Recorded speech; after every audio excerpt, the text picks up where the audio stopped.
Bonjour à tous, c'est Nicolas, j'espère que vous allez bien. Aujourd'hui, je vous souhaite la bienvenue sur cette nouvelle série qui va parler des nouveaux enfants et de leur impact vibratoire dans ce monde, mais aussi dans le corps énergétique des femmes qui les reçoivent.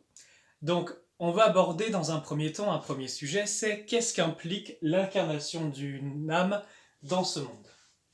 Alors, voilà, là je vous représente symboliquement la Terre avec son champ vibratoire.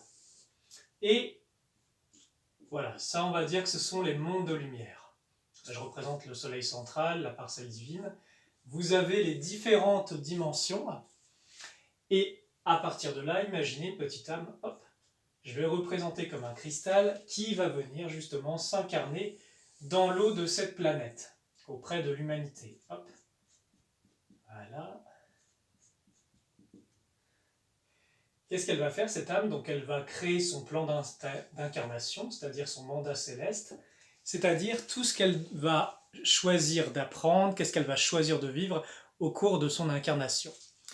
Alors, pour ceux qui ont vu les vidéos France Solaire, j'avais parlé un petit peu justement des zones de nuages vibratoires qui entourent la Terre et qui, d'une certaine façon, demandent de traverser. Ça demande de traverser ces nuages pour ne pas se prendre toutes les couches d'obscurité que vous avez à ces niveaux-là. Qu'est-ce qui se passe? L'âme qui a sa vibration propre va s'incarner et va rentrer en résonance avec un couple de parents. Et là, on va commencer à parler un petit peu de résonance vibratoire, parce que c'est très important. Ce qu'il faut comprendre, c'est que quand, en fonction de votre niveau vibratoire, de votre lignée, de votre énergie, eh bien vous n'allez pas attirer le même type d'âme. Je m'explique. Par exemple, un monde où c'est très compliqué, où il y a par exemple des enfants qui naissent, on va dire, de façon très compliquée. Voilà, je vais pas dire les mots parce que sur YouTube, vous savez, hein, on peut pas tout dire.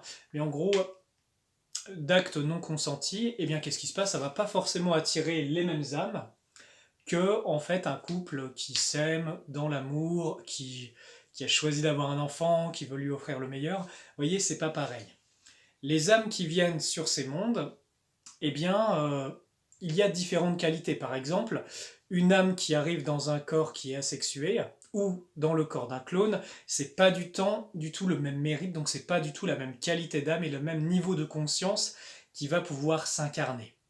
Bon, en l'occurrence, par rapport au clone et par rapport au corps non sexué, ça ne concerne pas pour l'instant, on va dire, trop le commun des mortels sur Terre. D'accord? Mais ce qu'il faut comprendre, c'est que les parents, pour attirer des âmes, on va dire d'un très haut niveau, il va falloir qu'ils se préparent. Ça, je vais vous en parler dans la prochaine vidéo de cette série.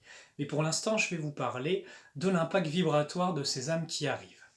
Donc, elles ont d'une certaine façon fait leur plan d'incarnation. Elles sont rentrées en résonance, vous voyez, avec un couple d'êtres humains. Et hop, elle va venir et au moment où c'est prêt, il y a un créneau à pas louper. Et là, hop, elle descend, elle s'incarne. Et qu'est-ce qui se passe? Déjà, l'environnement d'un couple, ça émet de la lumière. Ça émet des vibrations. Donc ça émet un champ énergétique protégé. Ça, je vous en parlerai dans les prochaines vidéos. Qu'est-ce qui se passe?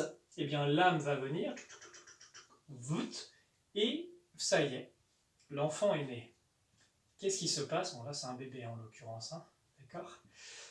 Et qu'est-ce qui se passe? L'énergie de cet enfant qui a baigné dans les plans de lumière a une vibration très très forte. Et c'est pour ça qu'on dit que d'une certaine façon, un enfant qui naît, c'est une bombe d'amour, mais c'est une bombe quand même. Et oui, combien de choses se passent dans les couples avant la naissance, pendant et après l'arrivée de l'enfant? Et oui, c'est un champ vibratoire très puissant, très fort, qui vient des plans de lumière, et du coup qui va modifier la réalité, sachant que l'enfant, quand il arrive avec son champ énergétique, eh bien, dans son esprit, il a déjà créé tout ce dont il a besoin pour sa vie. C'est-à-dire, il va attirer à lui la matière, l'abondance nécessaire pour son développement jusque tout au long de sa vie. Donc parfois, hein, je sais qu'en tant que parent, on se dit «Oh là là, mon Dieu, un enfant arrive, qu'est-ce qu'on va faire? On n'a peut-être pas assez d'argent». Eh bien en fait, comprenez que l'enfant contient en lui-même son esprit avec tout ce qu'il a créé, c'est-à-dire il va attirer à lui de l'abondance, il va attirer à lui euh, tout ce dont il a besoin et aussi les conditions de vie. Ils sont très puissants, hein, ce qu'il faut savoir, on n'est pas dans des corps physiques ici, donc notre capacité à créer n'est pas entravée. On a beaucoup plus de conscience, on a aussi toute la puissance des mondes d'où on vient et de notre lumière, et on n'est pas brité par un corps. Donc qu'est-ce qui se passe? Voilà, l'enfant va attirer à lui aussi toute l'abondance nécessaire et le contexte vibratoire qui lui convient pour, pour son incarnation. Alors, là, c'était une première vidéo de préambule. La prochaine vidéo, je vais vous parler de la préparation vibratoire des parents. Comme je vous l'ai dit, les, un couple ou un corps humain ou une âme d'une maman et d'un papa s'est bien préparé vibratoirement va pas attirer le même type d'âme que une génétique qui a été endommagée, qui a un niveau de conscience qui est plus bas. Ce que je veux vous dire, c'est qu'en fait, en fonction de comment vous avez travaillé votre énergie, travaillé vos lignées, comment vous vous êtes réveillé aussi spirituellement et comment vous êtes unifié, vous n'allez pas attirer. Dans un cas, on peut attirer des démons, comme dans l'autre cas, on peut vraiment attirer des êtres, des avatars, des futurs instructeurs de l'humanité. Et ça, il faut le savoir.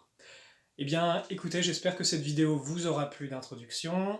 Je vous embrasse. Si vous souhaitez avoir plus d'informations sur mon travail, sur ce que je fais, le lien est en description de cette vidéo et vous pouvez rejoindre la communauté où il y a beaucoup d'informations.